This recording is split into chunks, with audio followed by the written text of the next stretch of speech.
Anže Sever, intermedijski umetnik. V svojih delih se že nekaj let ukvarjam predvsem z prostorskimi inštalacijami, ki se na tak ali drugačen način ukvarjajo z telesom gledalca.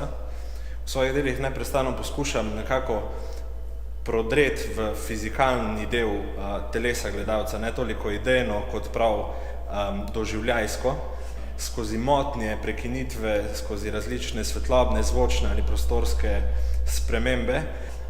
S svojimi deli poizkušam pokazati v vsakdanjosti njeno nevsakdanjost, njeno mogoče hrbtno stran.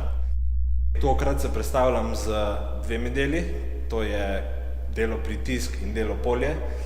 Pri delu Polje, v katerem stojim, gre za prostorsko inštalacijo, ki se ukvarja z nekakšnim virtualnim telesom gledalca. Se pravi, gre za sprehod skozi ta koridor, kjer s podrivanjem zraka, s svojim telesom, s svojim premikanjem, na nek način vidimo svoj vpliv oziroma svojo telesnost, ki je v prostoru. Se pravi, ne naša telesnost kot meso, ampak naša telesnost kot prostor, kot tisto, kar v prostoru povzroči.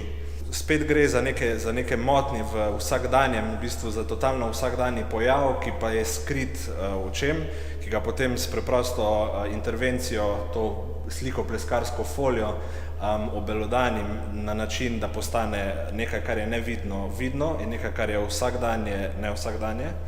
To delo spremlja delo Pritisk, kjer gre za zvočno inštalacijo, kjer v bistvu prehaja frekvence od 20 do 90 Hz. Gre za delo, ki v bistvu nima toliko veze z zvokom, kot da bi bil poudarek na zvoku, ampak je zvok le medij, skozi katerega posegam v bistvu v telo gledalca z vibracijami, ki jih povzroča zvok, s spremembami pritiska, in na nek način poskušam gledalcu predstaviti zvok kot silo, kot nekaj, kar je inherentno telesu, kot da prihaja od znotraj telesa ven.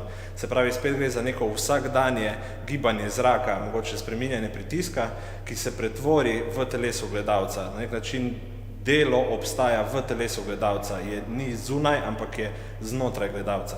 Recimo iz teksta L'Intrus Nancyja, on pravi, da v bistvu je telo najbolj čutimo takrat, ko je najmanj skladno samo s seboj, in v obeh teh primerih gre za v bistvu neko neskladanje vsakdanjega doživljanja telesa in gre za predrugačenje dojemanja lastnega telesa. Dojemanje gledalca lastnega telesa spremenita na način, da gledalec svoje telo doživlja kot nekaj zunanjega, oziroma da lahko svoje telo doživi kot zunanji opazovalec, da je lahko do svojega telesa pozoren.